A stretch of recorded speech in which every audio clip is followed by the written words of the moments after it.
இதுதான் மஸ்ஜித் தெரப்போங் பகாண்டத்தோ. மஸ்ஜித் துமினா ஹமீதின்னு சொல்லுவாங்க. நம்மளுடைய இப்போது இருக்கிற துணை பிரதமர் டத்தோ ஜயீத் ஹமீதி அவங்களுடைய சொந்த செலவுல கட்டின பள்ளியாசை தான் நம்ம மஸ்ஜித் தெரப்போங் சொல்லுவாங்க. பகாண்டத்தோல புதுசா கட்டின டிபிஎம் கட்டின மஸ்ஜித் துமினா ஹமீதி. உள்ள கிட்டத்தட்ட ஒரு 300 காடி கிட்ட போடலாம். அது மட்டும் இல்லாம இது நம்ம இது முகப்புல உள்ள பார்க்கிங், பள்ளியாசை முகப்புக்கு உள்ள பார்க்கிங். நம்ம முதல்ல பார்த்தோம் இல்லையா, அங்க அந்த பள்ளியாசலுக்கு வெளியில நம்ம அந்த கப்பலுக்கிட்டால உள்ள பார்க்கிங்ல இருந்து சைட்ல நடந்து வர்றதுக்கு உள்ள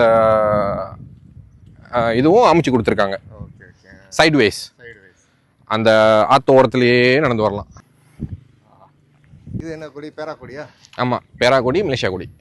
நம்ம பள்ளியாசலுடைய டேவான் இந்த பக்கம் இருக்குது. இங்கே டேவான் ஃபங்க்ஷனு, கல்யாண ஃபங்க்ஷன், அது இது எது வேணாலும் நம்ம புக் பண்ணிக்கலாம்.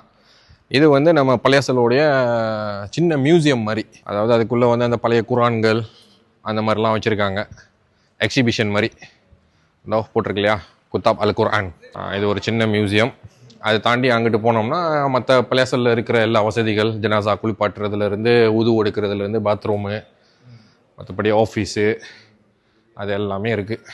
இல்லை, எல்லாமே ஹாட் எல்லாமே tiles, full and full tiles, எதுவுமே பெயிண்டிங் கிடையாது. இதே மாதிரி இந்த பள்ளியாசலுக்கு உள்ளுக்கு இன்னொரு சிறப்பு இருக்குது. ஆரம்பத்தில் இந்த சைடெல்லாம் காற்று வாக்கில் ஃப்ரீயாக விட்டுருந்தாங்க. அது அந்த மழை அது இதுன்னு ரொம்ப வெயில் அடிக்கவும் மக்கள் அங்கே தொழுக முடியல. ஆமாம், ஃபுல்லாக கிளாஸ் போட்டு அக்கௌண்ட் போட்டாச்சு. தோந்துருக்கு. இன்ஷால்லாஹ் வாங்க. இதில் உள்ளே போயிட்டு என்ன ஸ்பெஷல்னு நீங்களே கண்டுபிடிங்க. ஆஹா, அடா சூப்பராக இருக்கேத்தா. இதில் நீங்கள் என்கிட்ட என்ன ஸ்பெஷல்ட்டு கேட்டிங்கன்னா நான் என்ன சொல்லுவேன்? கரெக்டாக அந்த நடுவில் போய் நின்றுட்டு பாருங்களேன். மேலே இருக்கிற கூபாவோடைய உள்ளுக்கு போட்டிருக்கிற டைல்ஸ் கீழே இருக்கிற காப்பேட்டுக்கும் சேம். அப்படியா? ஆமாம். ஓ, கலர் சேமா? அந்த பேட்டர்ன் டிசைனே சேம். மேலே இருக்கிற கூபாவுக்கும் அந்த கீழே இருக்கிற காப்பேட்டுக்கும் பாருங்க, அதை அப்படியே ஃபாலோ பண்ணி போட்டாங்க கீழே. ஓ, இதுவும் கீழே. ஸோ இதுவும் மேலேயும் ஒன்று. ஆமாம். மிம்பர் ஃபுல்லாக எல்லாமே இந்த கல்லில் கட்டினது.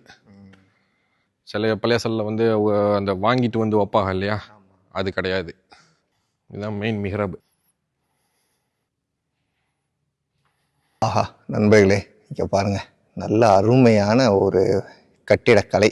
எவ்வளோ அழகாக இருக்குன்னு பாருங்கள். உள்ளுக்குள்ளே ஃபுல்லாக ப்ளூ கலர் தான்.